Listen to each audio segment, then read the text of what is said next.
हरे कृष्णा कृष्णा कृष्णा हरे राम राम राम हरे कृष्णा कृष्णा कृष्णा हरे राम हरे हरे हरे कृष्णा कृष्णा कृष्णा हरे राम राम राम हरे हरे हरे कृष्णा कृष्णा कृष्णा हरे राम राम राम हरे हरे कृष्णा कृष्णा कृष्णा हरे हरे हरे राम राम राम हरे हरे हरे कृष्णा कृष्णा कृष्णा हरे हरे कुंडली हरे हरे हरे कृष्णा कृष्णा कृष्णा पुंडली कवतारी विठ्ठल श्री ज्ञानदेव तुकार अवधूत चिंतन श्री गुरुदेव दत्त भगवान गोपाल कृष्ण महाराज के जय भगवान श्रीधर स्वामी महाराज के जय जय जय रघुवीर समर्थ ओम पूर्णमिदं पूर्णात् पूर्णमुदच्यते पूर्णस्य पूर्णमादाय पूर्णमेवावशिष्यते नमः शान्ताय दिव्याय सत्यधर्मस्वरूपिणे स्वानन्दामृततृप्ताय श्रीधराय नमो नमः कृष्णाय वासुदेवाय हरे परमात्मने प्रणतक्लेशनाशाय गोविन्दाय नमो नमः हरि ओम।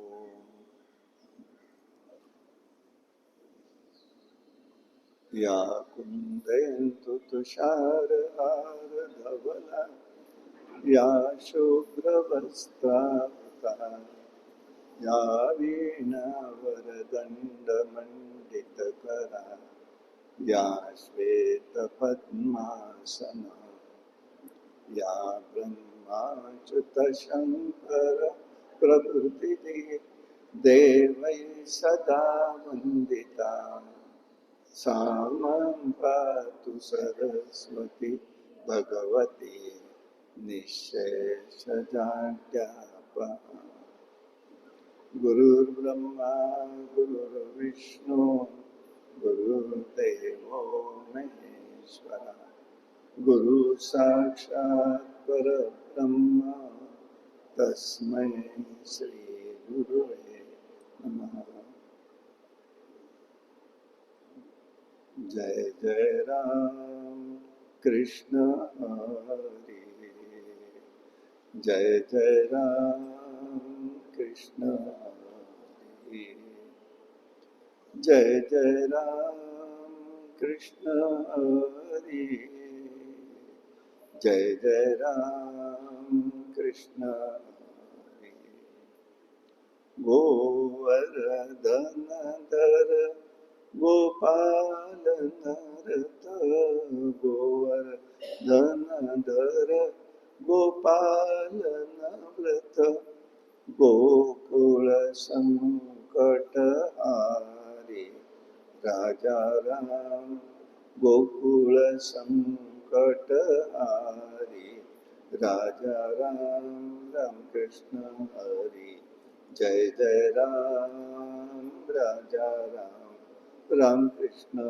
हरि जय जय राम राजा राम नवनीत सम नवनीत प्रिय नवनीत सम नवनीत प्रिय नवल विनोद विहारी राजा राम नवल विनोद विहारी राजा राम राम कृष्ण हरि जय जय राम राजा राम राम कृष्ण हरि जय जय राम राजा राम दुर्वासोनुत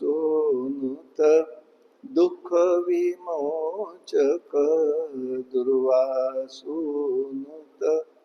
दुःख विमोचक दुर्जन संगमहारी राजा राम दुर्जन संगम हरी राजा राम राम कृष्ण हरी जय जय राम राजा राम राम कृष्ण हरी जय जय राम राजा राम शरणागत दीना चरणागत दीना चरणी नहीं करुणा दृष्टि निहारी करुणा दृष्टि निहारी राजा राम राम कृष्ण हरी जय जय राम राजा राम राम कृष्ण हरी जय जय राम राजा राम राम कृष्ण हरी जय जय राम बाळ कृष्णे चरणी लक्ष लागो रे बाळ कृष्णे चरणी लक्ष लागो रे कीर्तन संगात देव वागो रे कीर्तन संगात देव वागो रे बाळ कृष्णे चरणी लक्ष लागो रे बाळ कृष्णे चरणी लक्ष लागो स्वरूपे मन हे लाविता सौख्य अम्मा स्वरूपे मन हे लाविता सौख्य अम्मा काम क्रोध जाती निज धामा काम क्रोध जाती निज धामा बाळ कृष्णे चरणी लक्ष लागो रे बाळ कृष्णे चरणी लक्ष लागो सारा सार वदविता सद्गुरुराया हो मंगलधाम जीवनी नरहरि पाया मंगलधाम जीवन नरहरि पाया बाळ कृष्णे चरणी लक्ष लागो रे बाळ कृष्णे चरणी लक्ष लागो सद्रूप चिन्मय नारायण रूप घ्यावो सद्रूप चिन्मय नारायण रूप घ्यावो तन्मय होऊनी बलवंते प्रेमे गावो तन्मय होऊनी बलवंत प्रेमे गावो बाळ कृष्णे चरणी लक्ष लागो रे बाळ कृष्णे चरणी लक्ष लागो राम राम राम राम सीताराम सीताराम राम राम राम राम सीताराम राम राम राम राम सीताराम सीताराम राम राम राम राम सीताराम सीताराम पुंडली कवरधारी विठ्ठल श्री ज्ञानदेव तुकाराम अवधूत चिंतन श्री गुरुदेव दत्त भगवान गोपाल कृष्ण महाराज जय जय रघुवीर समर्थ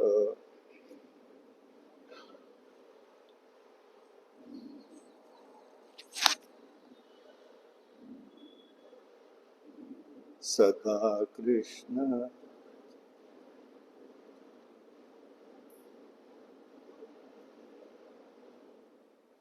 सदा कृष्ण नाम मुखी गात जावे सदा कृष्ण नाम मुखी गात जावे विहित कर्म प्रेमे करुणी करा चित्त शुद्धी विहित कर्म प्रेमे करुणी करा चित्त शुद्धी सदा कृष्ण नाम मुखी गात जावे अहंतारहित होऊने सदा घ्यावा श्रीपती अहंतारहित होऊने सदा घ्यावा श्रीपती सदा कृष्ण नाम मुखी गात जावे सदा कृष्ण नाम मुखी गात जावे सदा सत्संगे करा अध्यात्म श्रवण मनन सदा सत्संगे करा अध्यात्म श्रवण मनन कर सदा कृष्ण नामे मुखी गात जावे सदा कृष्ण नामे मुखी गात जावे निधिध्यासे आनंदी होऊनी भगवत कृपेनी निधिध्यासे आनंद होऊनी भगवत कृपेनी सदा कृष्ण नाम मुखे गात जावे निजानंदी पावे हा आमचा सदा असो छंद निजानंदी पावे हा सदा असो छंद अंतरंगे अजित पाये हाच जगा श्रीपती अंतरंगे अजित पाये हाच सदा श्रीपती सदा कृष्ण नाम मुखी गात जावे सदा कृष्ण नाम मुखी गात जावे भगवान गोपाल कृष्ण महाराज की जय सदा कृष्ण नाम मुखी गात जावे विहित कर्म प्रेमे करुणी करा चित्त शुद्धी अहंता रहित होऊनी सदा द्यावा हा श्रीपती सदा सत्संगे करा अध्यात्म श्रवण मनन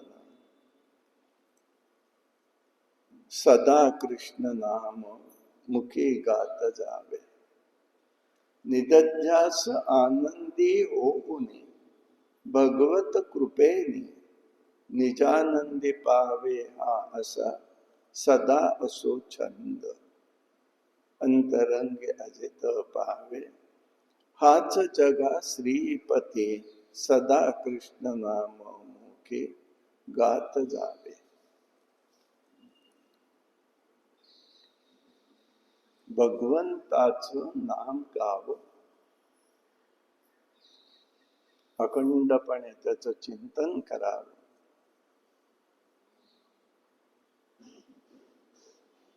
त्याचा एक आनंद आहे स्वानंदाच्या समुद्रामध्ये डुंबून जायचं यासाठी श्रीकृष्ण उपदेशाप्रमाणे प्रत्येकाने प्रेमाने पण वर्णाश्रम उचित असं जे कर्म आहे ते करीत जावं भगवंताचं नाम घ्यावं गुणानुवाद करावा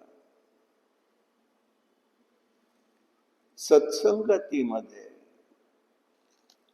गुरुसंगतीमध्ये श्रवण मनन निधिध्यासन कर्तव्य कर्म प्रेमाने आदराने करून निरंतर आनंदात राहावं हा आनंद अंतरंगात सर्वत्र अनुभवायला येतो, यासाठी सदैव कृष्णनाम गावं,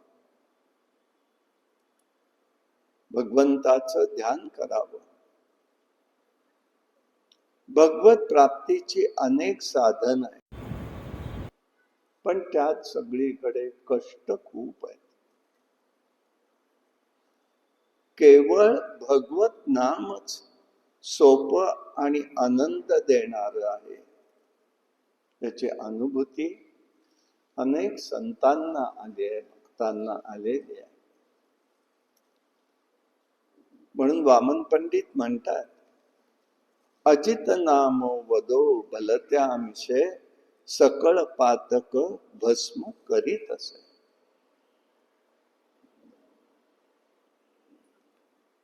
भगवंताचं अजित एक नाव आहे. समुद्र मंथनाच्या वेळेला भगवंतांनी अंशावतार धारण केला होता आणि तो त्या वेळेला दोन्ही देव आणि दानवांच्या एक महत्वाची भूमिका ते बघत होते की कुठेही भांडण होऊन द्यायचं नाही. दोघांच्या मध्ये समन्वयाची भूमिका कशी घेता येईल हे ते पाहत होते.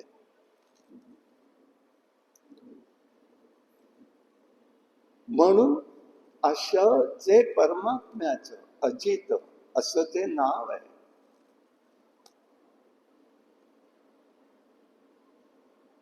ते नाम सर्वत्र पातकांचा नाश करणार आहे.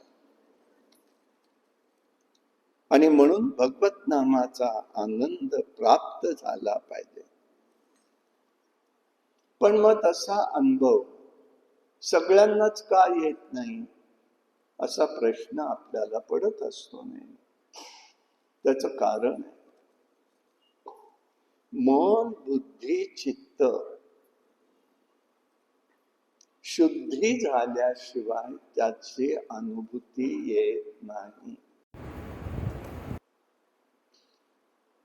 एक जरी अशुद्ध राहिलं तरी त्याची अनुभूती येत नाही. आणि म्हणून जसं आपण, मी आता थोडस वेगळं उदाहरण देतोय, नित्य स्वयंपाक करणारी भांडी ती जरी असली तरी आपण वापर झाला की घासतो का नाही? घासून स्वच्छ पुसून पुन्हा वापर करतो. तसं नित्य मन बुद्धी चित्त ही उपकरणे भगवंतांनीच आपल्याला दिलेली आहेत. कशासाठी दिली आहेत? विषयांच्या उपभोगासाठी नाही आहेत, त्याच्या अनुभूतीसाठी आहे. मनाने अनुभव घ्यायचा आहे, बुद्धीने निश्चय करायचा आहे. या दोन्हीची साठवण मनामध्ये असते. आणि म्हणून त्याच्या शुद्धीचा विचार संत मंडळी सांगत असतात. नित्य नैमित्तिक कर्मांनी त्याची शुद्धी होते. नित्य नैमित्तिक कर्म. आम्ही तसं तर केलंच नाही, आम्हाला वाटतं म्हणून.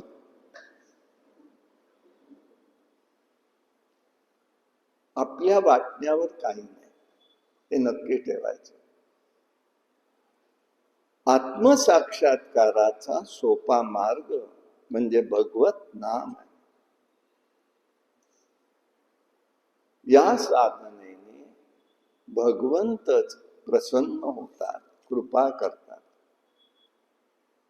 त्यांची कृपा म्हणजे काय आहे? आपण अधिक काळ साधनेमध्ये राहता येतो ही त्यांची कृपा. आम्ही म्हणतो कृपा म्हणजे आम्हाला इथून उठून एकदम कुठेतरी काहीतरी देतील, करतील, पैसा मिळेल, अजिबात नाही. पण आपल्याला साधनेमध्ये राहण्यासाठी अनुकूलता निर्माण करून देत असतात.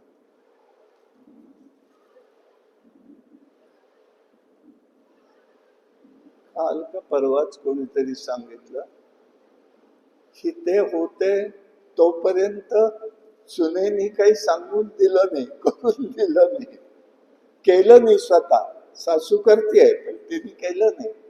आणि आता परगावी का परदेशात गेल्यावरती आठवण होते की आता मी काय करू, मी आता असं करते. हे परिवर्तन आहे. ही कृपा आहे त्याची,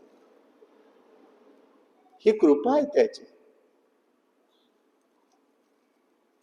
आम्ही म्हणतो कृपा म्हणजे काय, असं काही वेगळं येतं वगैरे काही नाही. आपल्याला साधनेमध्ये राहण्यासाठी अनुकूलता होणं, आमच्याकडून साधन घडत जाणं, याला म्हणायचे भगवंताची कृपा आहे.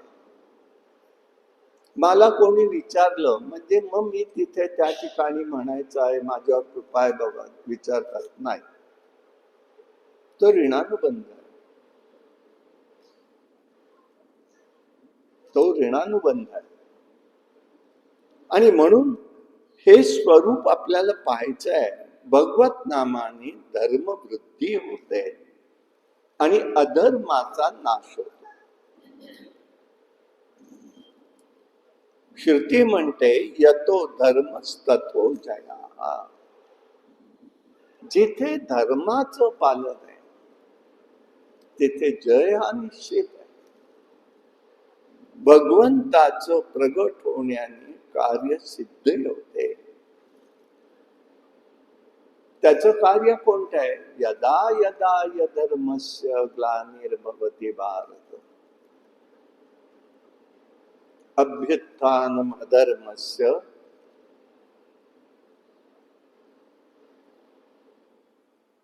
तदा आत्मन सृजाम्यहम्.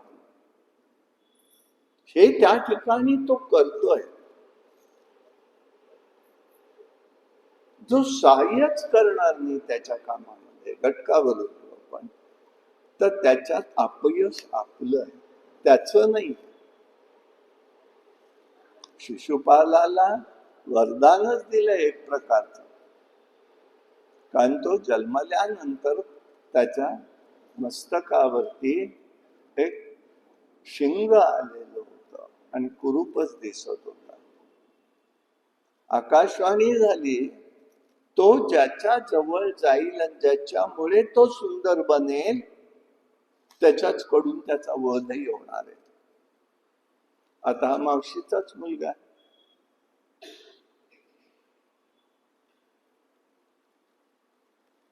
कृष्ण 2-3 वर्ष गेलेच नाहीत बघायला.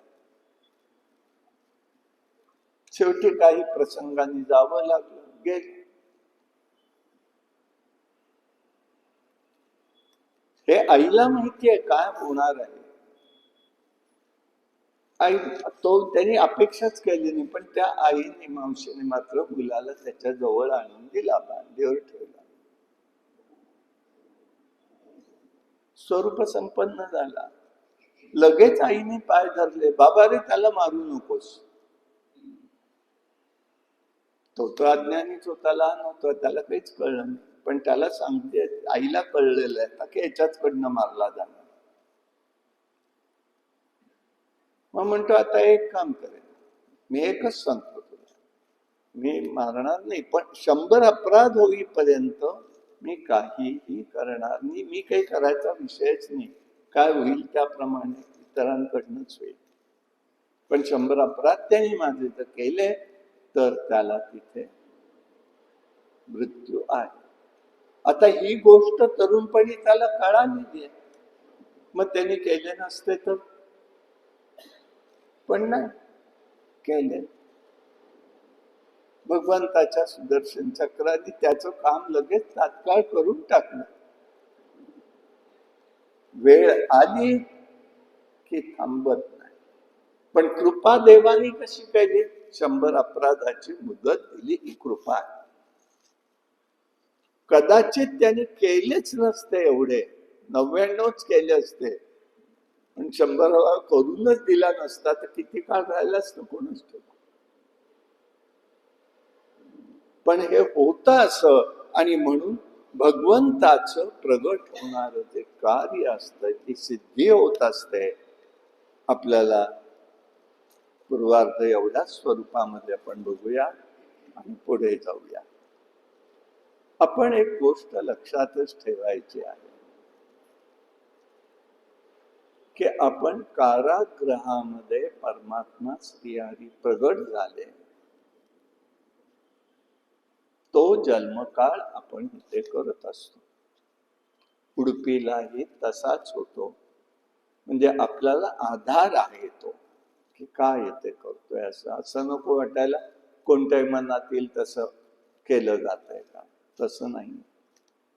तर एक आपण आधार घेतलेला तोच घेतलेला आहे.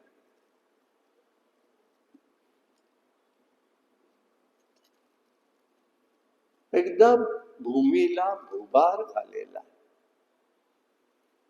पुष्कळ झाला. आणि भूभार जो होतो लोकसंख्येचा भूमीला होत नाही, पृथ्वीला होत नाही. तिला भूभार जो होतो अधर्माचा होतो, नाशाचा, अधर्माचा होतो भार, आणि त्याच्यातनं नाश होत असल्यामुळे तिला त्रास होतो. म्हणून ती शेवटी ब्रह्मदेवांकडे गेली. ऋषी मंडळी सगळेच जण आलेले, बरोबर. क्षीरसागरापाशी आले आणि त्यांनी सांगितलं, प्रार्थना केली.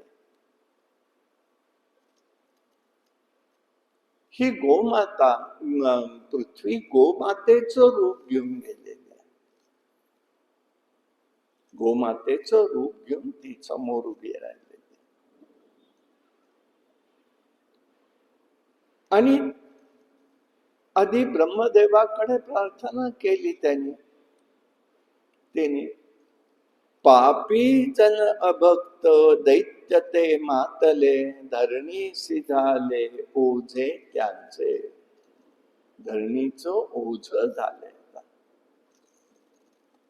गोरूपाने पृथ्वी ब्रह्मयासी जाय, नेत्री वाहे तोय सांगत असे. तिला अत्यंत भार झालाय. ती रडतीये, दुःख करते. ब्रह्मापाशी आलेली आहे, ब्रह्मदेवांकडे आली आहे. ब्रह्मदेव, ऋषी मंडळी सगळेच जण आले क्षीरसागरात. भगवंत तिथे आहेत. त्यामध्ये नारद नाहीये बर का. हे सगळेच जण आलेत. पण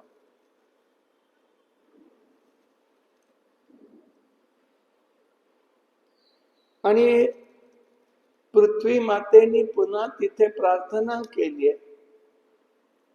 धावर मापते ज्ञान विलासा, धावर ज्ञान विलासा, पूर्ण परात पर शांती निवासा, पूर्ण परात पर शांती निवासा, धावर मापती ज्ञान विलासा, कंसाधिक कल दुर्मद भारी, कंसाधिक कल दुर्मद भारी, गोद्विज पाऊन येऊन मारी, गोद्विज पाऊन येऊन मारी, धावर मापती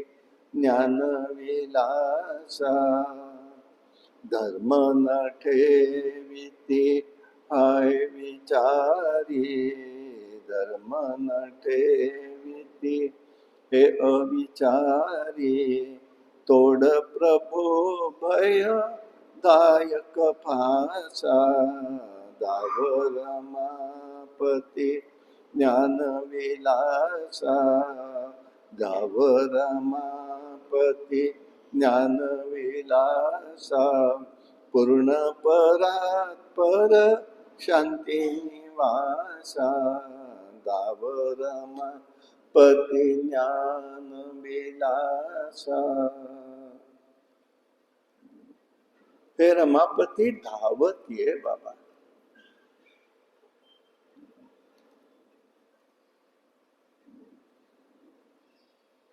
आणि मग काय घडलं? नामा म्हणे ऐसे करिता स्तवन, तोषे भगवान शिराब्दित. समुद्रामध्ये हा परमात्मा श्रीहरी प्रसन्न झालाय स्तवनाने. मग सगळ्या देवतांनी सांगितलं, काय झालंय बाबा, काहीतरी विचार करायला पाहिजे आहे. आपण लवकरात लवकर येऊन हे कार्य आवरा, उभा राहा, काय करा.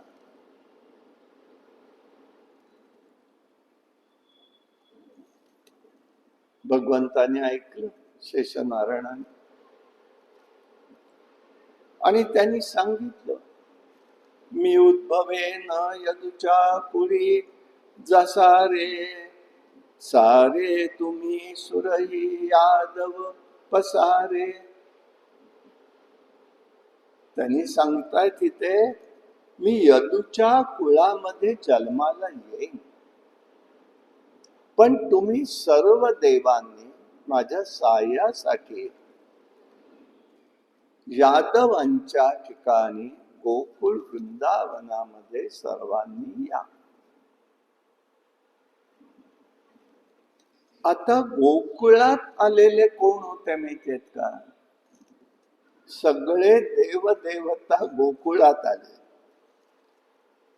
आणि गोलोकात जे सगळे भक्त होते ना, ते सगळेच्या सगळे वृंदावनात आले. गोलोकीला सगळ्यांनीच आपापल्या जागा पकडल्या आहेत. कुठे देवाला करायचं, यायचं, देवाचं दर्शन घ्यायचं. काही साधू मंडळींनी विचार केला, पुन्हा त्या मानवाच्या शरीरात गेलं की कर्म आलं, कर्माचं पापपुण्य आलं, पापपुण्यात अडकायला लागणार, त्यापेक्षा आपण तटस्थ राहू. आपल्याला शिक्कामोर्तब दिलाच ना परवा, षडयंत्री आहे. तसेच ते त्यांनी यंत्र असं चालवलं की आम्ही वृक्षच होऊ, येता जाता कृष्णाचा स्पर्श झाला तरी चालेल, दर्शन तर होईल. फळा फुलांनी वृंदावनातले कोणी इतके वाकले नव्हते, पण भगवंत येत आहेत म्हणून हे वृक्ष वाकून असायचे. फळा फुलांचा भाग अशा येऊन सगळ्या जागा धरल्या, जागाच नाही पुन्हा राहिल्या. त्याच्यामध्ये वृंदा नावाची सखी तशीच राहिली, तिला जागानी रडायला लागली. देव म्हणाले, काळजी का करते, जा तुम्ही भूमी बसून राहा, भूमी बनून राहा तिथे. म्हणून ती वृंदा नावाने वृंदावन हे त्याच झालेलं आहे, वन झालं. जयत ते अधिकम जन्मना ब्रजो, ब्रजभूमी म्हटलेलं आहे तिला. त्या वृंदावनामध्ये जाऊन आलं तर त्याला पुन्हा जन्मच घ्यावा लागत नाही, इतकं वरदान त्याला मिळालं आणि ते आजही चालूच आहे. म्हणून त्याचं वैभव आहे ते. आणि मग त्यावेळेला त्यांनी सांगितलं, तुम्ही सगळे देवांनी सुद्धा गोकुळ वृंदावनामध्ये या. देवकीच्या उदरी येईल भगवान, रक्षील ब्राह्मण गायी भक्त, उतरील भार मारीन दैत्यासी, आनंद होईल सर्वासी. मग मी सुराज्य तिथे स्थापन करेन. धर्म संस्थापना. संस्थापना म्हणजे काय करायचं आहे? धर्माला आलेली ग्लानी दूर करायची आहे.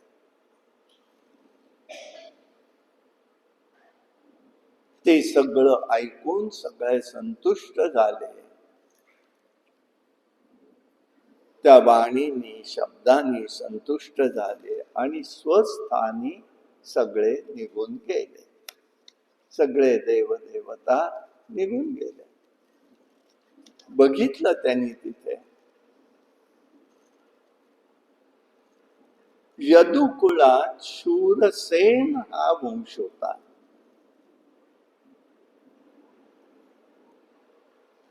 प्रत्येकात घटक आहेत एक एक पुन्हा.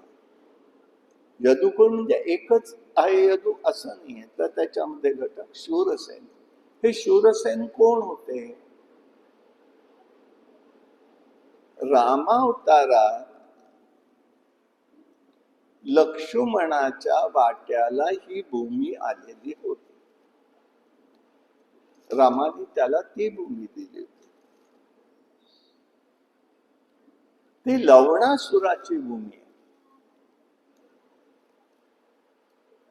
म्हणून तेथे मृत्तिका ही लवण स्वरूप आहे.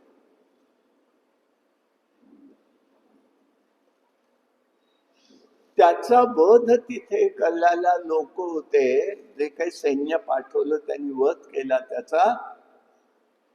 त्या लोकांना त्यांनी तिथेच राहायला सांगितलं, पण त्या सेनेला सांगितलं तुम्ही कोण, त्यांचं नाव पडलं तर ते शूरसेन हे नाव पडलं. त्या वंशामधला हा वसुदेव आहे.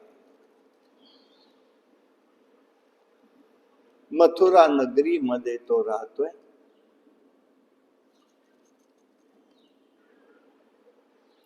उग्रसेन आणि देवक हे दोघं बंधू आहेत.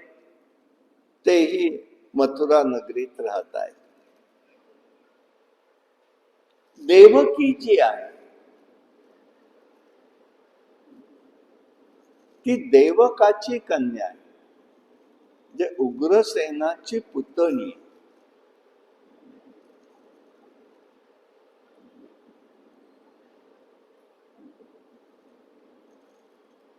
आणि वसुदेव जो आहे तोही पराक्रमी आहे आणि तो कंसाचा मित्र आहे. म्हणून उग्रसेनेच्या मदतीने हा विवाह ठरला. आणि त्यावेळेला तिथे सगळं त्यांनी विवाह करण्याचं ठरवलं. न मागताही पुष्कळ अंधन दिलेलं आहे त्यांनी. हत्ती, घोडे, 1800 रथ दिलेले, सुवर्णयुक्त हत्ती दिलेले. आणि विवाह हा गोरज मुहूर्तावरती लागलेला. खरं म्हणजे मुहूर्त गोरज हाच विवाहाचा मुहूर्त आहे. आता बदल सगळेच होत चालले. गोरज मुहूर्तावर विवाह लागायचा. गायी घरी येण्याची वेळ त्याला म्हणायचे गोरज मुहूर्त. आणि लक्ष्मी घरात येण्याची वेळ त्यांनी सांग, म्हणून लक्ष्मी पूजन लगेच घरी येऊन करायचं आहे.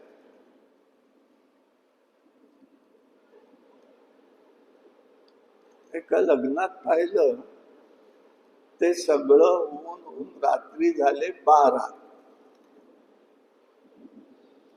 आणि म्हणाले आता लक्ष्मी पूजन करायचं.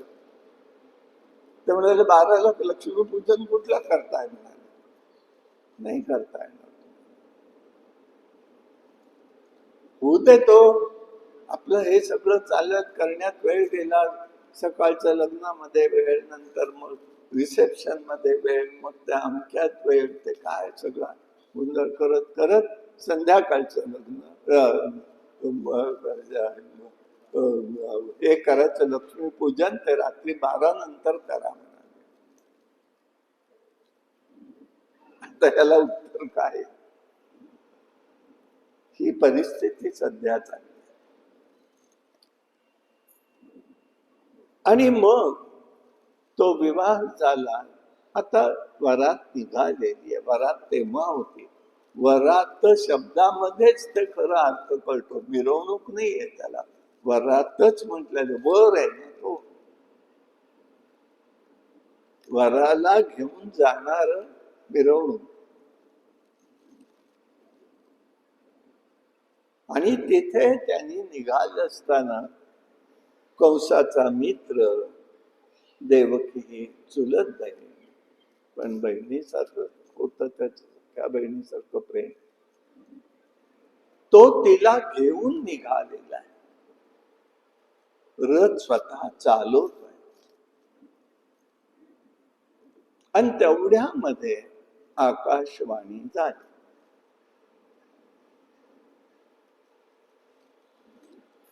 आता इथे अनेकांना अनेक शंका येतात. आकाशवाणी अशी कशी होईल, असं कसं कळेल.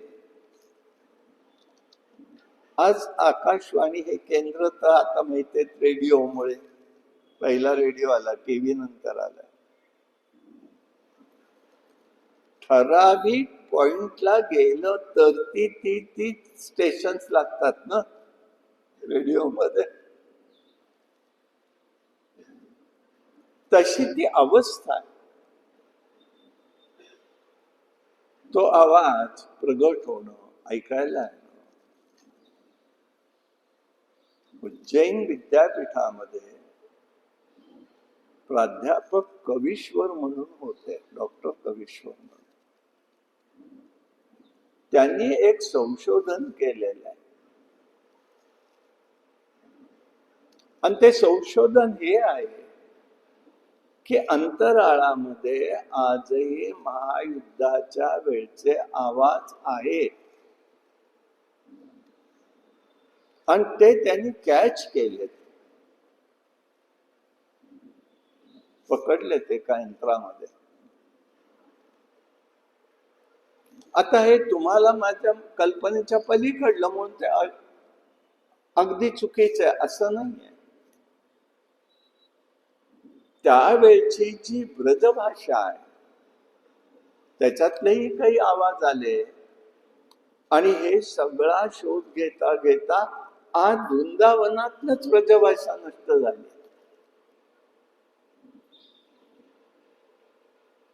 नष्ट होऊ लागले तिथे. अगदी क्वचित काही जणांनाच तेवढी माहिती येते. आणि सुखसार म्हणून भागवताची टीका ब्रजभाषेत आहे.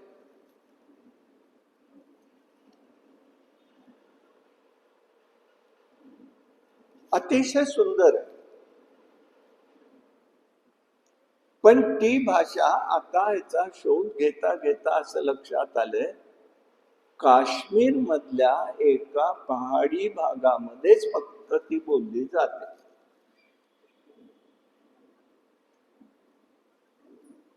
बाकी आता इतरत्र कुठेही ती बोली भाषा म्हणून राहिलेली नाही. त्याला तुम्ही काय म्हणणार आहात? हे सगळं स्वरूप अशा पद्धतीने तिथे आपल्या इथे प्रगट झालेलं आहे. त्यामुळे तिथे अंतराळामधनं आवाज आला. संध्याकाळची वेळ आहे.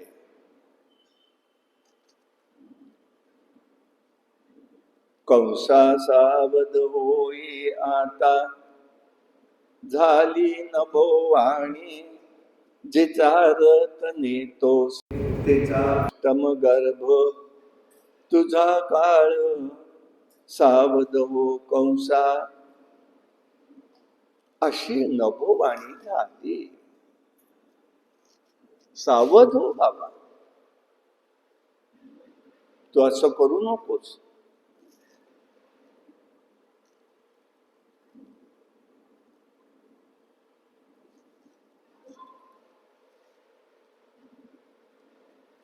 तू जिचा रथ नेतोयस ना, लक्षात ठेव, जिचा रथ तू नेतोयस तिच्या अष्टम गर्भ जो आहे त्याच्यापासून तुला धोका आहे. तुझा तो काळ ठरणार आहे. हे लक्षात ठेव म्हणतोय तो. तुझा काळ आहे तो.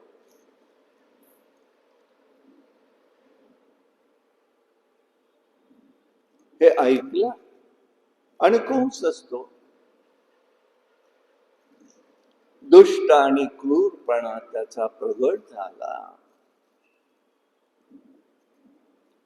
प्रेम वगैरे नुसतं दाखवायला असता, आपल्यावर आली वेळ की सगळी रूप प्रगट होतात. लक्षातच ठेवायचं. हा सगळा मायेचा खेळ.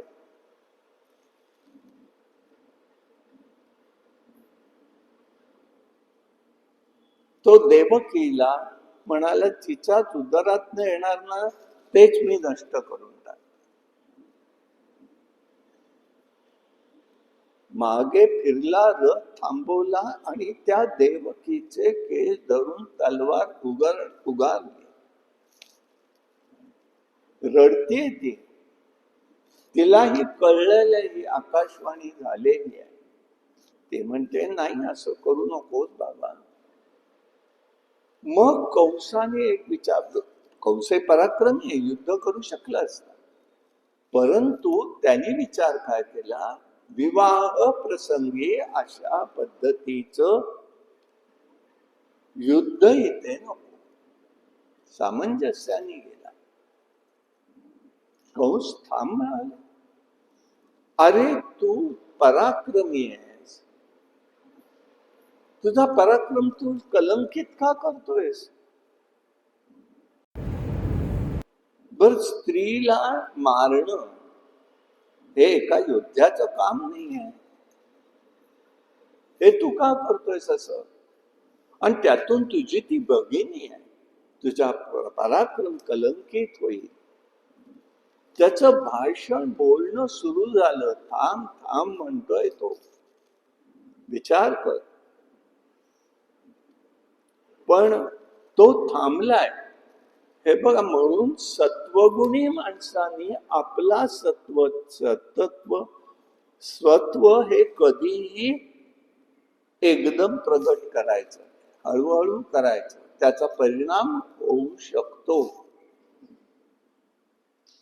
परिणाम इथे काय झाला, कंसाचा हात तिथेच थांबलाय, पुढे आला नाही आहे. हा परिणाम.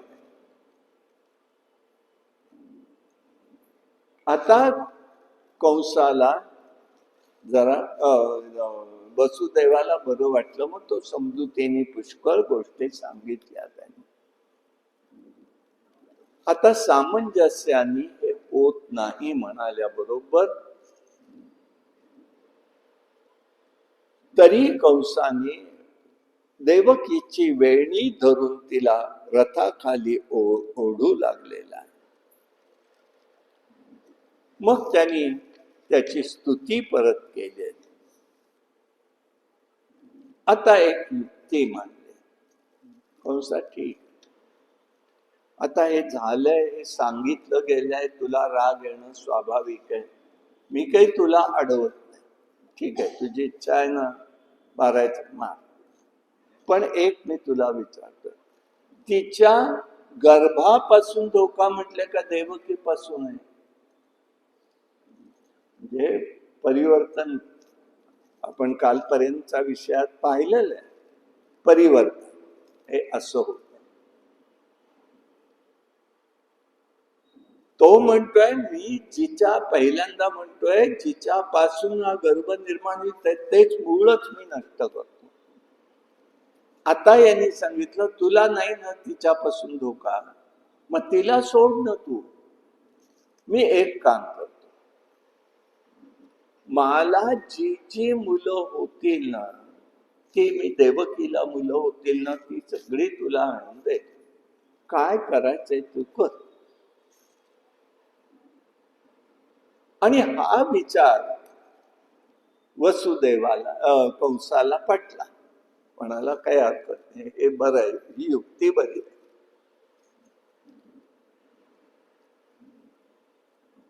वसुदेव शब्द पालन करणारा आहे हे कंसालाही माहिती आहे.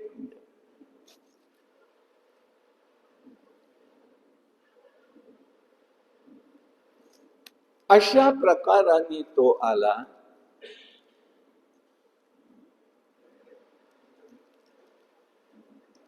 आणि त्यांनी तिथे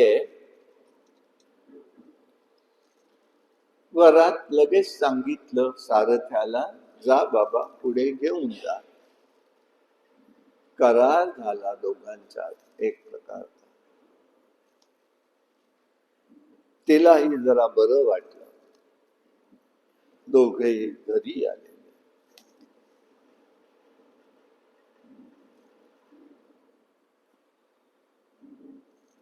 आता काही काळ गेला.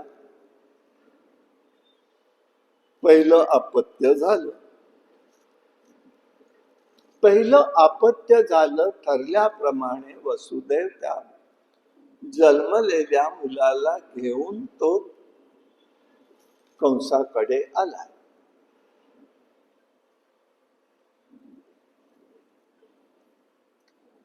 पूर्वीच्या काळामध्ये देवानी सुद्धा बघा, भगवंताने आर्किटेक्ट कसे होते त्यावेळेचे त्याचं वर्णन द्वारका नगरी वसवताना केलेलं आहे. कसं करायचं 20 लोक आहेत.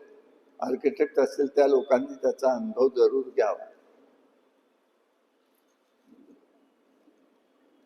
युके मध्ये अजून त्या पद्धती तशाच आहेत. टोलेजंगी इमारती झालेल्या आहेत, नाही असं नाही, परंतु त्या पद्धती काही ठिकाणी अजूनही आहेत.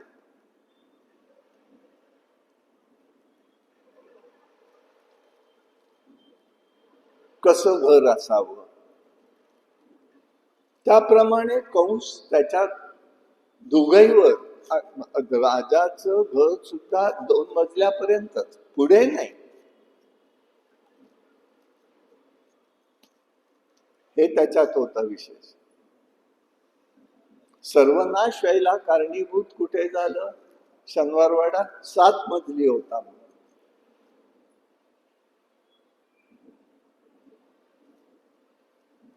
असो, तर दुसऱ्या मजल्यावर दरवाजाकडे खिडकीमध्ये वरच्या बाजूला सारीपाट खेळत स्वतः एकटाच कंस बसला होता. तेवढ्यामध्ये वसुदेव हातात काहीतरी घेऊन आला. जे मुलाला घेऊन आला.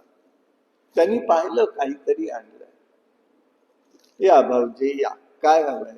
काय नाही ना, तुझं जे ठरलेलं होतं, देवकीला अपत्य झालंय, तिचा हा मुलगा मी तुझ्याकडे घेऊन आला. बरं म्हणाले.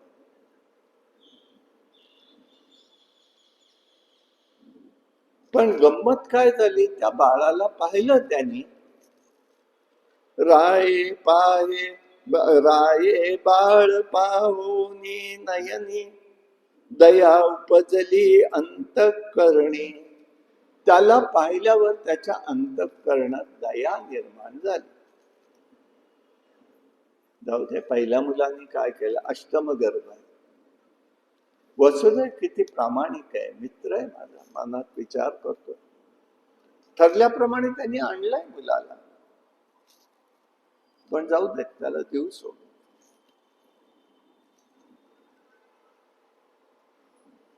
त्याला परत पाठवलंय. जा म्हणे, राहू दे, बघू पुढे विचार. असं म्हणून त्याला सोडून दिलं. अशा प्रकारांनी तो पुढे आला, निघून गेला. अंतराळामध्ये भगवंताने विचार केला, अशी दया उत्पन्न होऊन पुण्यकर्मात तो वाढत गेला, तर माझं येण्याचं लांबणार आहे ना, मी किती उशीर यायचा अजून. तेव्हा नारद म्हणाले, कळालं मला. नारद म्हणाले, कळालं मला. नारद आले. कंसाने त्यांना बोलवलं. कंसाच्या इथे आले. कंसाने या बसा झालं. विचारलं अर्घ्यपाद्य झाल्यानंतर, काय झालं बाबा, कोण गेलं? आता सगळं माहितीये, पण विचारलं. वसुदेव गेले, आमचे भाऊजी गेले. हो का? हातात काय आणलं होतं? तो म्हणाला, काय नाही, तुम्हाला सगळं माहितीच आहे ना. काय माहिती? मला माहिती नाही. त्यांनी घडलेलं सगळं सांगितलं. अशी नभोवाणी झाली, आकाशवाणी. आणि त्यांनी मला तिथे असं सांगितलं, म्हणून आमचा करार झाला की देवकीला मुलं होती ती आणून दिली, त्यांनी आणून दिली. ते ऐकलं त्यांनी. नारद म्हणाले, कंसा किती भोळा आहेस रे तू, कंसा तू किती भोळा आहेस. तो पहिला तिचा झालेला मुलगा म्हणून. आणि देव लबाडे, बर का, देव लबाडे. त्यांनी 8वा गर्भ सांगितला आणि त्यांनी मोजणीच करताना 7, 8, 8, 7, 6, 5, 4, 3, 2, 1 म्हटलं म्हणजे पहिला मुलगा कुठला आला, 8वा आला. मग तो जर 8वा आलेला आहे तर 8व्याने म्हणजे हा पहिला आला ना, 8वा म्हणजे बाहेरच तुझा हाच तर तुला मारणार नाही का. अरे हो की म्हणाले. देव लबाडे, त्याला ते पटलं मात्र लगेच, देव लबाडे. आणि मग त्यांना लगेच नारदांना म्हणाय, नारद आमचे फारच तुम्ही हित करते आहात, वारंवार येऊन आम्हाला भेटत जा, देवांच्या बातम्या काही असतील तर आम्हाला सांगायला या वगैरे सगळं कौतुक त्यांनी तिथे सुरू केलं. अर्घ्य पाद्य सगळं त्यांना दिलं, सांगितलं.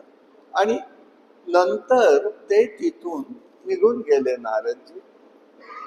कंस तिथनं निघाला, वसुदेवाकडे आला. तोपर्यंत ही देवकी अतिशय आनंदित होती. भावाला माझ्या दया आली, माझा एक पहिलाच मुलगा जन्माला आलेला आहे आणि आज त्याला त्यांनी सोडलं. किती भाऊ माझा चांगला आहे. प्रत्येक स्थितीला माणसाचं बदल कसा घडतो. बाळाला पदराखाली घेतलं, तेवढ्या दारामध्ये कंस उभा राहिला. वसुदेव देवकीला म्हणतोय, त्या मुलाला दे परत माझ्याकडे. अरे आत्ताच तू पाठवलंस ना परत, मग परत कशाला नेतो.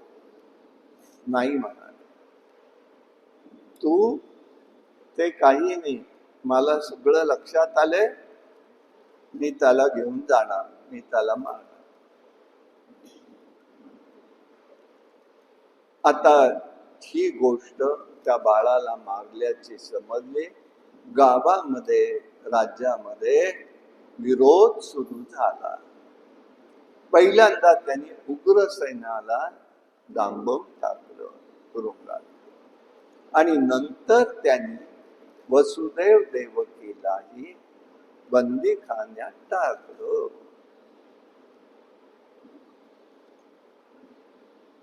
जे कोणी विरोध करतील त्यांना तुरुंगात डांबायला सुरुवात झाली.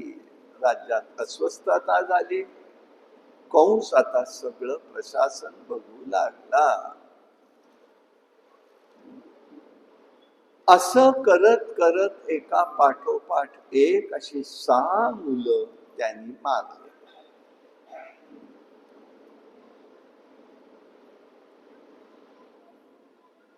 सातव्याच्या वेळेला देवानी शेष तयार नव्हते यायला आता, कारण रामावतारामध्ये शेष लक्ष्मण आले होते म्हणून. तेव्हा कबूल केलं आता की ठीक आहे, ये बाबा, पण तुझ्याशिवाय मला मदतीची नाही होणार काही काम. तेव्हा मी येईन म्हणाला. पण त्यावेळेस मग आमचे मोठे बंधू म्हणून या, मला मोठा नावालाच करणारच म्हणाले, माहितीये मला, ठीक आहे. म्हणून त्यांनी ते कबूल केलं आणि मोठा भाऊ म्हणून तो आलेला. अनंतासी म्हणे अनंत, चला अवतार घेऊ त्वरित, करू दुष्टांचा निपात, साधू भक्त रक्षू सकळ. अनंतासी म्हणे अनंत, शेषाला, शेषाचं नाव अनंत आहे, भगवंताचं नाव अनंत आहे. आणि म्हणून ते म्हणतात की बाबा कशाला हे ठेवतोयस, आपण असंच करूया. आणि तो त्या ठिकाणी 7वा गर्भ म्हणून प्रगट होणार. 7व्या महिन्यातच भगवंतानी मायेला अनुज्ञा दिली आणि तो गर्भ रोहिणीच्या उदरी नेऊन स्थापन करायला सांगितलं. आता काही प्रयोग आहेत म्हणे असे, मला तिकडे जायचं नाही आता, असे चालले विज्ञानामध्ये दाखवतात, तेव्हा ते पटतं, असं होऊ शकतं. तिथे ते मंत्रशक्तीवरती आहे, इथे प्रॅक्टिकल आहे. त्यांनी तिथे त्याची स्थापना केली. रोहिणी ही त्याची एक भार्या आहे वसुदेवाची, तिच्या उदरी स्थापन केली. पण यादवांपैकी काही यादवांना त्रास व्हायला लागल्याबरोबर त्यातली रोहिणी सुद्धा मग नंदाकडे जाऊन, म्हणजे नंदाच्या इथे जवळच वाड्यामध्ये घर करून राहिलेली होती. नंद तिच्यावरती लक्ष ठेवून होता, पालन करता तो होता. पण 7 महिन्याची एकदम गरोदर म्हटल्यानंतर सगळेच अवाक झाले. गर्भने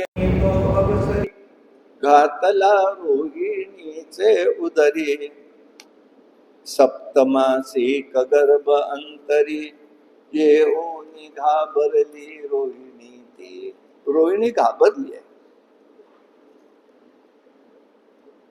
मग त्यावेळेला नंदही घाबरला, यशोदा मैया घाबरली. हे काय एकदम, आणि काय आता काही बोलायला लागलं तर काय उत्तर देणार? पती नसता भ्रतार नसता सान्निध्यानी, जवळी करी गर्भधनी, तो वदली आकाशवाणी, चिंता न करावी रोहिणी. तू चिंता करू नकोस, हा गर्भ वसुदेवाचाच आहे. दैव लीलेने त्याची स्थापना झालेली आहे, तेव्हा तू त्याची काळजी करू नको. मग त्यात ही गोष्ट दोघांनाही कळाली, नंद यशोदेला, त्यांनाही बरं वाटलं. मग तिचं संगोपन केलेलं आहे त्यांनी, आणि तो 7वा गर्भ तिच्या उदरी नेऊन स्थापन झाले. असं करत करत आता 8व्या गर्भाची धारणा झाली. एकच लक्षात ठेवायचं, ही भौतिक धारणा कुठेही नाहीये बर का. ही भौतिक नाही, अभौतिक आहे, संकल्पित आहे. या धारणा ज्या तिच्या आहेत सगळ्या, त्या तिच्या संकल्पित. आता 8व्याने व्यापिल्या दाही दिशा, दिसे त्यांचे बाह्य अंतरीच, कोण त्याचा योग तो असा पाय, वर्णिता त्या भाग्यासी पार नाही. आता तिचं सारखं एक एक एक एक एक गोष्ट येऊ लागली पुढे. तिचं तेज वाढायला लागलं, गर्भवतीचं तेज तिकडे वाढलंय. तिला पाहून कंस घाबरतोय. इतर वेळेला जवळ येऊन तिला दमदाटी द्यायचा, पण आता नाही करत आहे, तो घाबरतोय. तुम्ही जर मथुरा पाहिलंच असेल कारागृह, तर आतमध्ये जाताना जन्माच्या ठिकाणी डाव्या हाताला बघा कशा भिंती आहेत, त्या लक्षात आलं असेल तर त्या लोखंडाचा आहे, मध्येच एक रस्ता असा वर जाण्याचा. तो कंस तिथून यायचा, पण तिथून आतमध्ये जाऊ शकत नव्हता. इतकं तेज तिचं होतं. ती सारखी म्हणत राहायची, देवकी मी कंसाला मारणार आहे, धर्माची स्थापना करणार. वसुदेव म्हणायचा, बाई थांब जरा, नको बोलूच नकोस ना आता काही, काय घडेल ते घडू देत, आपण काय करणार आहोत, त्याची लीला आहे ती. असं त्यावेळेला सगळं चाललेलं होतं.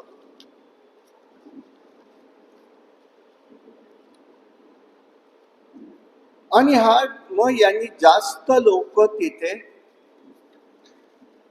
सुईणी म्हणा किंवा तिच्याकडे लक्ष द्यायला म्हणा, त्यांनी तयारी केली.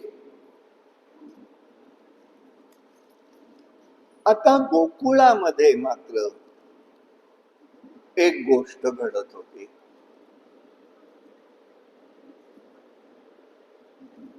शांडिल्य ऋषी, पूर्वीचा एक काळ होता असा, प्रत्येक कुळाचे पौरोहित्य करणारे गुरुजी ठरलेले असायचे.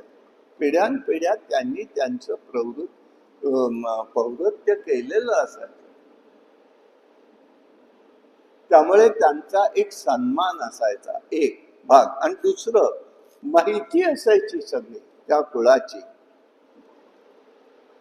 तसं शांडिल्य ऋषी नंदाचे उपाध्ये आणि गर्गाचार्य हे वसुदेवाचे. आता शांडिल्यांनाही वाईट वाटत होतं की आपल्या नंद यशोदेला मुलं नाही, भगवंताच्या कृपेने व्हावं म्हणून त्यांनी सबंध गोकुळामध्ये सगळ्यांना एकादशी व्रत करायला सांगितलं. सगळं गोकुळ एकादशी व्रत करत होत आणि त्याला 33 एकादशा पूर्ण झालेल्या होत्या. 34वी करायची होती. त्यावेळेला वसुदेवाचं शेष नारायणाचं म्हणजे यांचं बलरामांचं प्रगटीकरण झालं होतं. आणि 36व्या एकादशीला आधी म्हणजे शुद्ध एकादशीला श्रावण महिन्यातल्या 36 पूर्ण झालेल्या होत्या आणि आता अष्टमी तिथी आलेली होती. त्यामुळे सगळ्या प्रजेला आनंद होत होता, हे त्याच्या ठिकाणी आपल्याला दिसून येईल. आणि मग सगळं तिथे स्वरूप प्रगट व्हायला लागलं. सगळेच जण बघत होते, वाट बघत होते यशोदेला मुलगा व्हावा म्हणून. आणि इकडे गंमत अशी झाली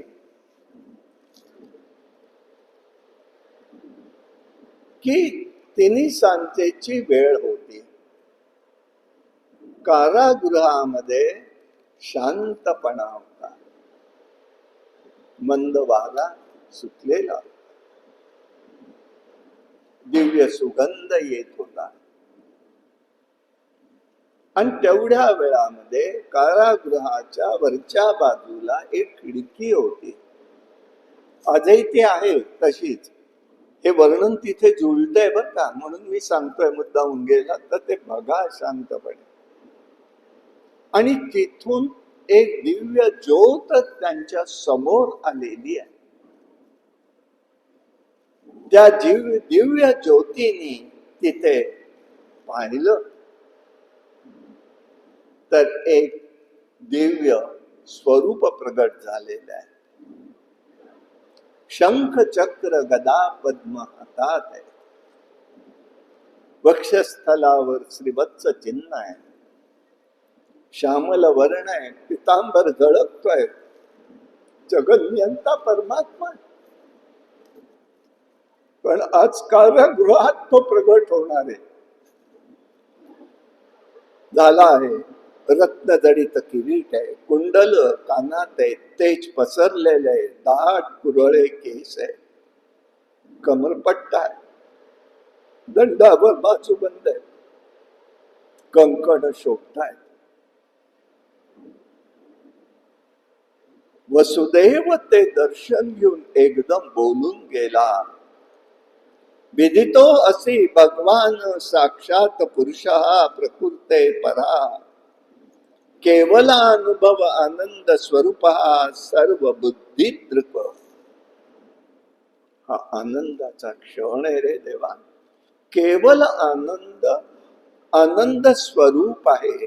आणि म्हणूनच आपण काल परवा जे पाहिलं संबंध आठवड्यात, या देवकी परमानंदम काय आहे, तो परमानंद त्यांना तिथे मिळत होता. म्हणून कृष्णम वंदे जगद्गुरु.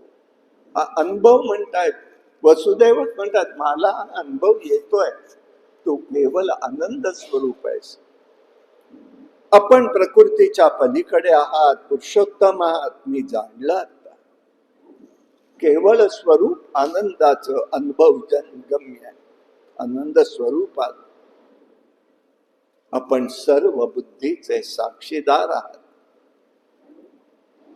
आपणच या जगाची निर्मिती करता, आपण सर्व काही आहात. आपण सर्वांचे अंतर्यामी व आत्मस्वरूप आहात. तरी आपण स्वतः सर्व क्रिया करून विकारापासून अलिप्त आहात. जगामध्ये उत्पत्ती स्थिती लय घडवत असता, आपण रक्षण करत असता. आपण माझे इथे प्रगट होताय, मला याचा आनंद आहे. पण देवा, कंसाला तर आम्ही काय करावं रे. म्हणून तो डोळ्यामध्ये अश्रुधारा त्याच्या वाहत आहेत.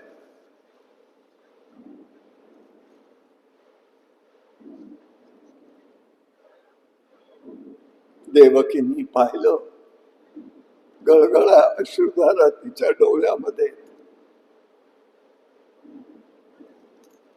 रडते. देवा, तू अशा पद्धतीने यालाच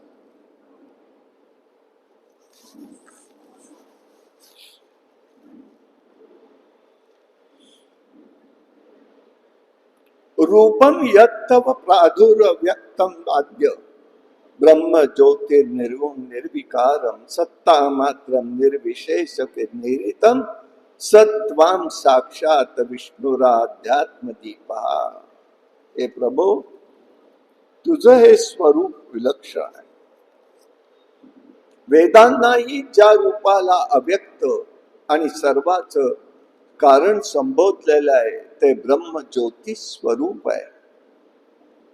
समस्त गुण आणि विचार विकार रहित आहे. हे अनिर्वचनीय, निष्क्रिय आहे, विशुद्ध आहे, सत्तेच्या रूपात आहे.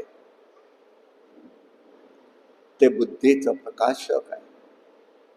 ते आपण साक्षात विष्णू आहात. आपल्याच लीलेने सर्व विश्व आपण कार्यरत करता. मृत्यू सुद्धा तुम्हाला घाबरू नये. आपण खरोखर भक्तांचं रक्षण करणारे आहात. पण देवा, एक सांगू का रे, आपण चतुर्भुज दिव्य रूपात प्रगट झालात, ही चांगली गोष्ट आहे. पण देवा, हे ध्यानाचं रूप आहे रे. हे हा सामान्य माणसाच्या समोर येऊ नकोस तू असा. काय भक्त भगवंताला सांगतोय बघा. भक्त एक देवकी सांगते, तू या चतुर्भुज रूपात येऊच नकोस. पण तो प्रगट झालाय, तो चतुर्भुज रूपात झालेला आहे.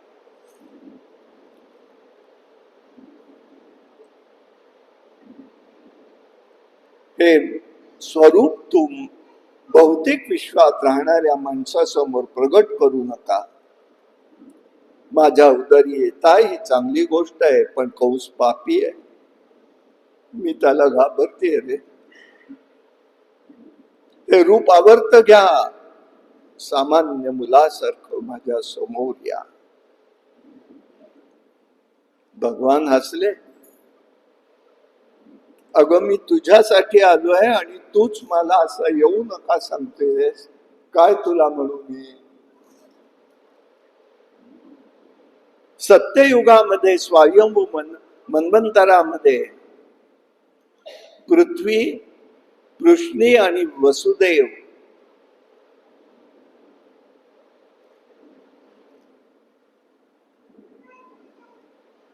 सुतपा, पृष्णी आणि सुतपा तुम्ही दोघं होतात.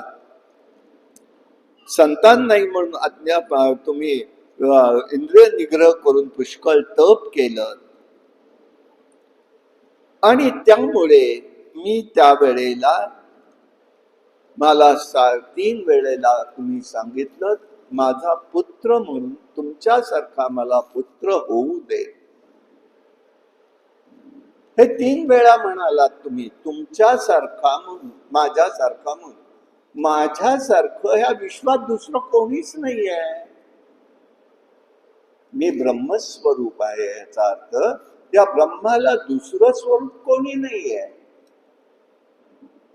त्या ब्रह्माला दुसरं पर्याय काही नाहीये. एकमेव द्वितीय ब्रह्म आहे, सर्वव्यापक सर्वगत आहे.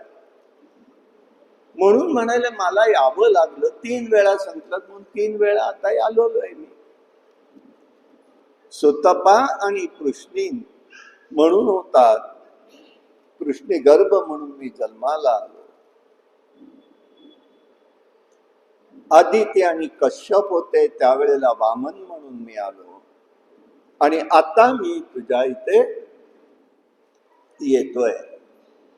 तू वसुदेव आणि देवकी तुम्हीच ते स्वयंभू काळातले तेच तुम्ही आहात, स्वयंभू सत्ययुगातले. तेव्हा तुमच्या उदरी मी तिथे येतोय. ठीक आहे, तू आता म्हणतेस त्याप्रमाणे.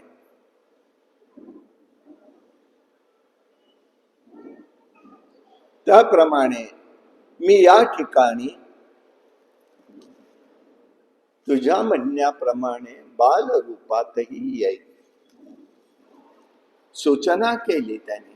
मी आता येईन म्हणाले, बालरूपातच येईन. पण मी येईन तेव्हा एक गोष्ट करायची आहे आणि ती म्हणजे तुम्हाला या ठिकाणी मला घेऊन तिथनं जायचं आहे आणि गोकुळामध्ये नंदाच्या घरी नेऊन ठेवायचं. इथे टोपली आहे. भगवंताची निर्मिती सगळी आहे. त्याला करायचंय ना, त्याला करायचंय. तो त्याची योजना करून घेतो.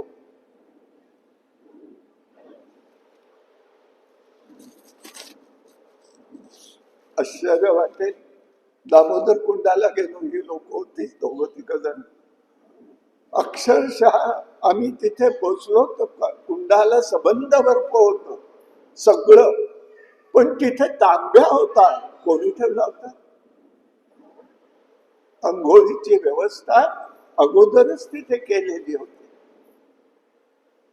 करता आलं नाही आम्हाला दोघांना, तरी करता आलं नाही. पण बाकीच्यांनी तिथे नंतर गेलेल्यांना कशी संधी मिळाली ते झालं. पण तू त्यावेळेला तिथे आम्ही तांब्याची व्यवस्था व्हावी कोण करत होत? तशी इथे व्यवस्था झालेली होती. त्याला यायचं आहे ना, तो आलेला. त्यांनी सांगितलं इथे दुपट्यामध्ये गुंडाळायचं, मला लगेच घेऊन जा. अरे म्हणाले इथे तू म्हणतोयस पण इथे सगळी मला बेड्यांमध्ये आहे ना, मी सगळं होईल म्हणाले. त्याची काळजी करू नको, तुला रस्ता मिळेल, तू तिथून घेऊन जायचंस. आणि त्याप्रमाणे मध्यरात्री 7 तिथी झालेल्या आहेत. 7 तिथी राहिलेल्या आहेत. ती अष्टमी तिथी आहे, शुक्ल पक्षातले मध्यवर्ती तिथी आहे. मध्यरात्री आहे. चंद्रवंशातला जन्म आहे. मुख्य पत्नी निशा आहे. त्या निशेच्या संधी काळात परमात्म्याचा प्रकाश व्हायचा आहे.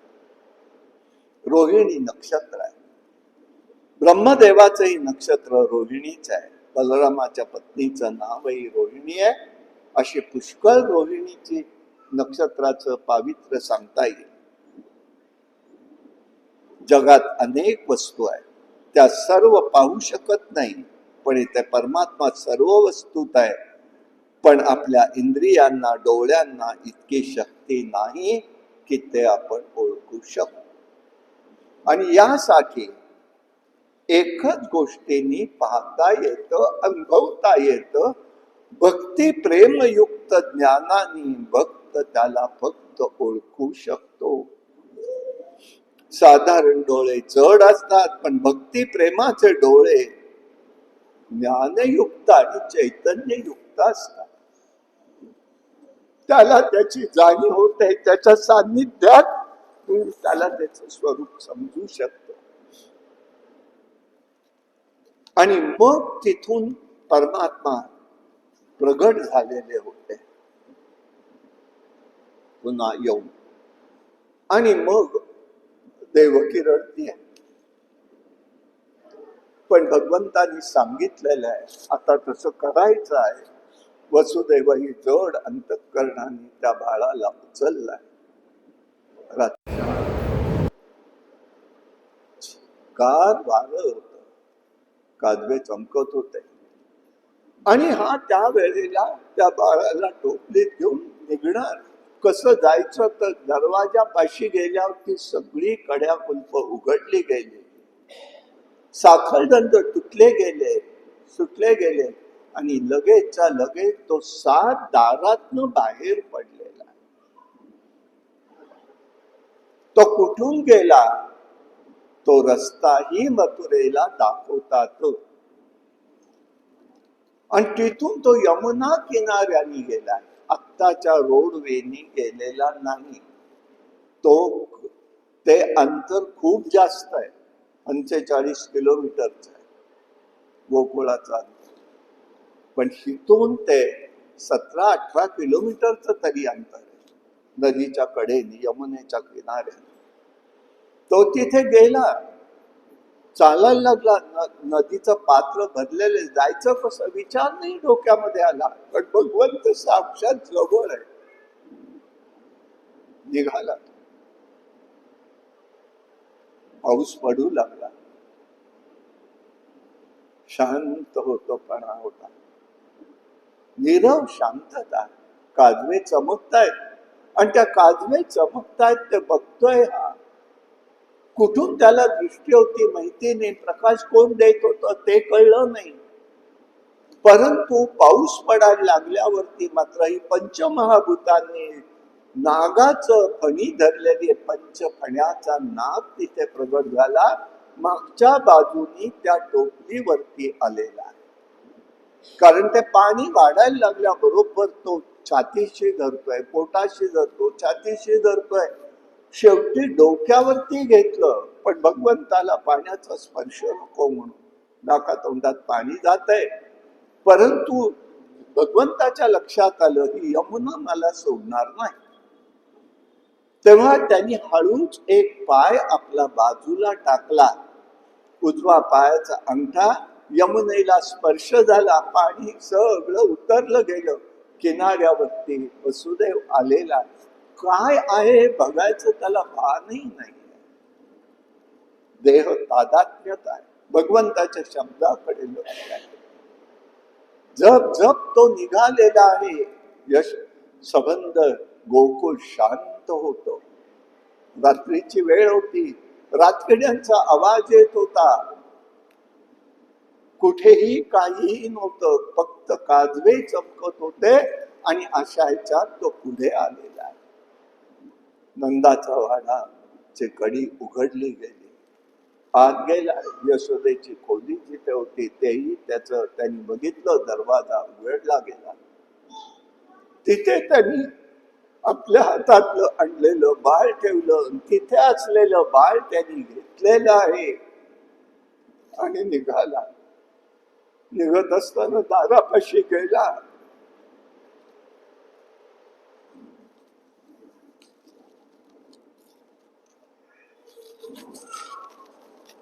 आपल्या उपरण्याने डोळे पुसले, म्हणाला, बाळा तर तुझी माझी भेट कधी होईल रे. रडायला लागला. आवरलं स्वतःच स्वतः. बोलके डोळे त्याला खूप काही सांगून गेले. आणि तो तिथून पाठ फिरून निघालेला आहे.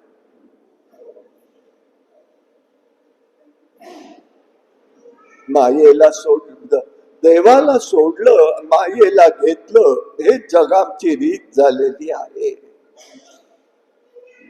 देवाला सोडून देतात, मायेला कवटाळून बसतात. आज वसुदेवावर तीच वेळ आली. निघाला जप जप परत आला. पुन्हा कारागृहाची सुस्थिती तशीच झाली.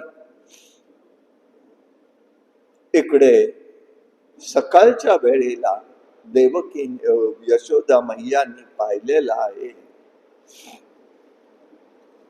यशोदा मैयांनी बघितलं तर अपत्य झालेलं दिसलेलं. का, कसं, कुठून, काही तिला पत्ता नाहीये, पण झालेलं आहे त्याचा तिला आनंद वाटला. आणि सगळ्या गोकुळाला ही बातमी मिळालेली आहे. हळूहळू करत देवकी यशोदा मैया प्रसूत झाली आणि तिला मुलगा झाला. गोकुळीच्या सुखा अंत पार नाही लेखा, अंत पार नाही लेखा, अंत पार नाही लेखा. बाळकृष्ण नंदा घरी, बाळकृष्ण नंदा घरी, आनंदल्या नर नारी, आनंदल्या नर नारी, आनंदल्या नर नारी, आनंदल्या नर नारी. गुडिया तोरणे करीते, करती कथा गाती गाणे, करती कथा गाती गाणे, करती कथा गाती गाणे. गोकुळीच्या सुखा, गोकुळीच्या सुखा, अंत पार नाही लेखा, अंत पार नाही लेखा. तुका म्हणे चंदे येणे वेधिले गोविंदे, येणे वेधिले गोविंदे, येणे वेधिले गोविंदे. गोकुळीच्या सुखा, गोकुळीच्या सुखा, अंत पार नाही लेखा, अंत पार नाही लेखा, अंत पार नाही लेखा, अंत पार नाही लेखा. आणि मग सगळ्यांनी त्या बाळाचं स्वागत केलेलं आहे.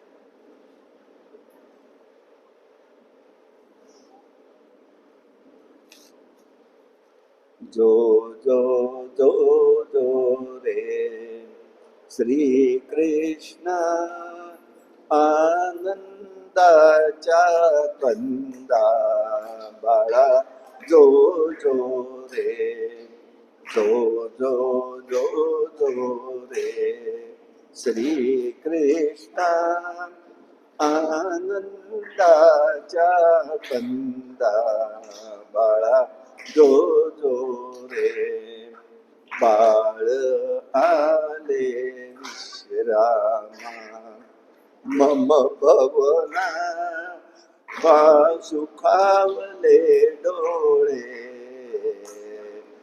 पाहे सुकुमाराला.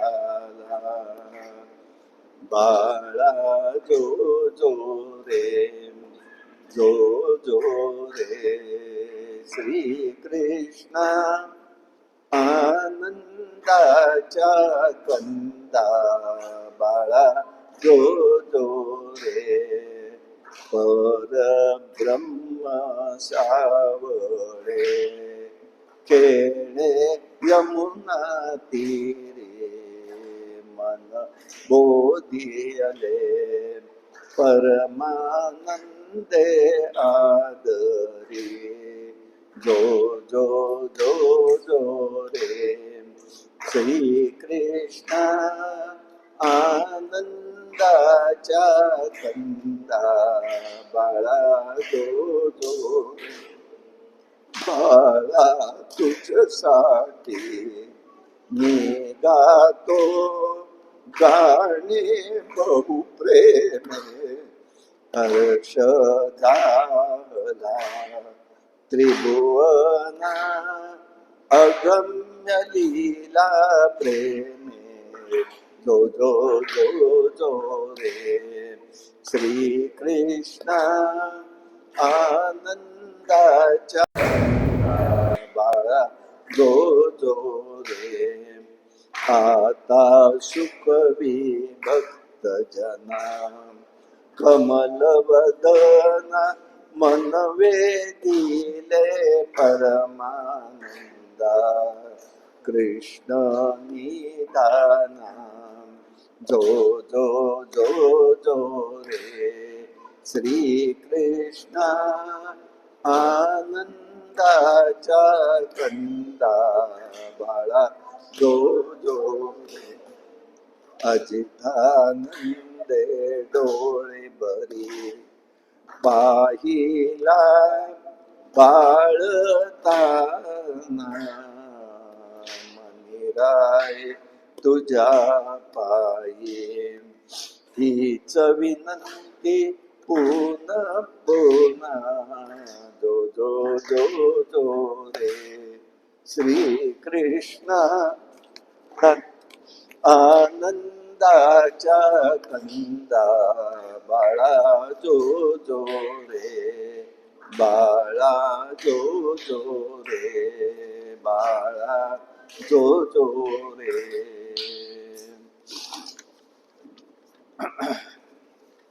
अशा प्रकाराने भगवंताचा जन्म झाला आणि सगळ्यांना आनंद वाटला नाही.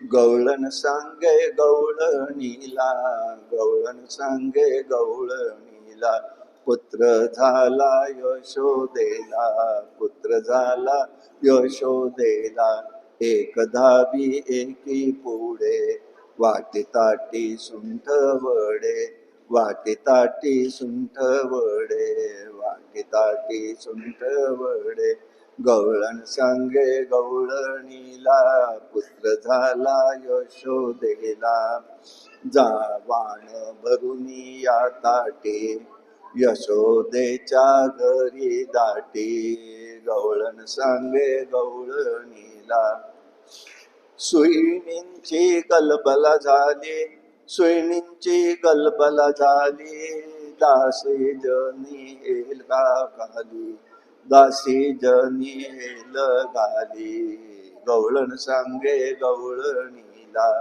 पुत्र झाला यशोदेला पुत्र झाला यशोदेला भगवान गोपाल कृष्ण महाराज की जय.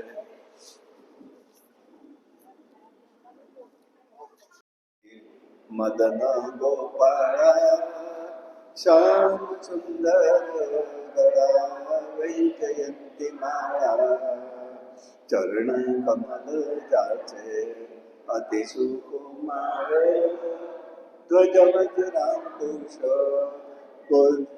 गाचे तोडर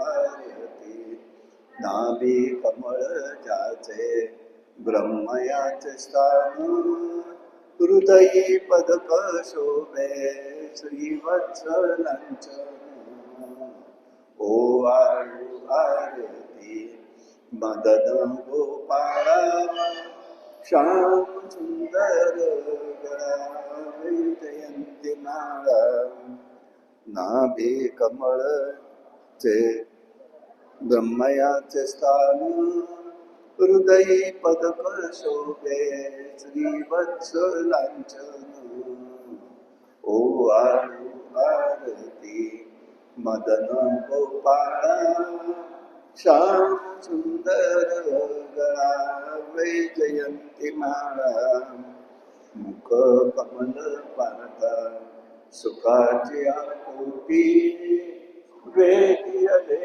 मानस अर्पणे दृष्टी ओ आळू आरती मदन गोपाळा श्याम सुंदर गळा वैजयंती माळा जडित मुकुट ज्याचा दैदिप्यमान तेने तेजे कोंदले अवघे त्रिभुवन ओवाळू आरती मदन गोपाळ श्याम सुंदर गळा वैजयंती माळा एका जनार्दनी देखिले रूप रूप पाहता झाले अवघे तद्रूप ओवाळू आरती मदन गोपाळा श्याम सुंदर गळा वैजयंती माळा करीतो प्रेमे तुझ निरंजन स्थिर पुनिया दत्तात्रेया सद्गुरुवर्या भावते करुण करीतो प्रेमे तुझ निरंजन स्थिर पुनिया धरणी नर पीडित झाले भवरोगे सर्व काम क्रोधादि करी पुरले व्यापुनी सगर्व योग याग तपदान विनती असताही अपूर्व सुलभपणे निज भजने त्यासी उद्धरितो सर्व करीतो प्रेमे तुझ निरंजन स्थिरहुनिया अत्री मुनींच्या सदनी तेने देवमुखे येती भिक्षुक होऊनी अनुसूये प्रति बोलती त्रयमूर्ती नग्न होऊनी अंगा प्रतिज्ञा अन्न असे वदती परिसुनी होऊनी नग्न अन्न दे तव ते सुशोभी करीतो प्रेमे तुझ निरंजन स्थिरहुनी अमन दुर्वासानि दमौनि जागला शंभू प्रमथेंद्र ब्रह्मदेव तो झाला चंद्र झाला तो उपेंद्र दत्तात्रय जो भीत निद्र तो तारक योगेंद्र वासुदेव चरण चिंतुनी हो नित्य अदंद्र करीतो प्रेमे तुझ निरंजन स्थिरहुनिया दत्तात्रेया सद्गुरुवर्या भावार्थे करुण करीतो प्रेमे तुझ निरंजन स्थिरहुनिया ओवाळू आरती मुरली दामोदरा रूप पाहता सर्व संसार सारा गोलोकीचा कृष्ण प्रगटे गंडकीच्या भावा रूप हे शालिग्राम अंतरीच्या भावा ओवाळू आरती मुरली दामोदरा रूप पाहता सर्व संसार सारा माथा मुकुट धडके कानी कुंडल शोभा कंठी निर्विहार हाते जपाक कौस्तुभा ओवाळू आरती मुरली दामोदरा रूप पाहता सर्ला संसार सारा कासे पितांबर मारी चंदनाचा टिळा राजीव लोचनिया चंद्र तेजस्ने हारा ओवाळू आरती मुरली दामोदरा रूप पाहता सल्ला संसार तारा वेणू वाजवितो सुस्वर सोज्वळ श्रीरंग स्वास्य वदनी प्रेमे शोभतो निज अंग ओवाळू आरती मुरली दामोदरा रूप पाहता सल्ला संसार सारा पायी वाजती तोडर हाती बाजू बंद मनी हो नित्य नवा भूषंडला आनंद ओवाळू आरती मुरली दामोदरा रूप पाहता सल्ला संसार सारा अजितानंद झाला चरणी एक रूप फुलला भक्ताच्या भावा कैवल्य स्वरूप ओवाळू आरती मुरली दामोदरा रूप पाहता सल्ला संसार सारा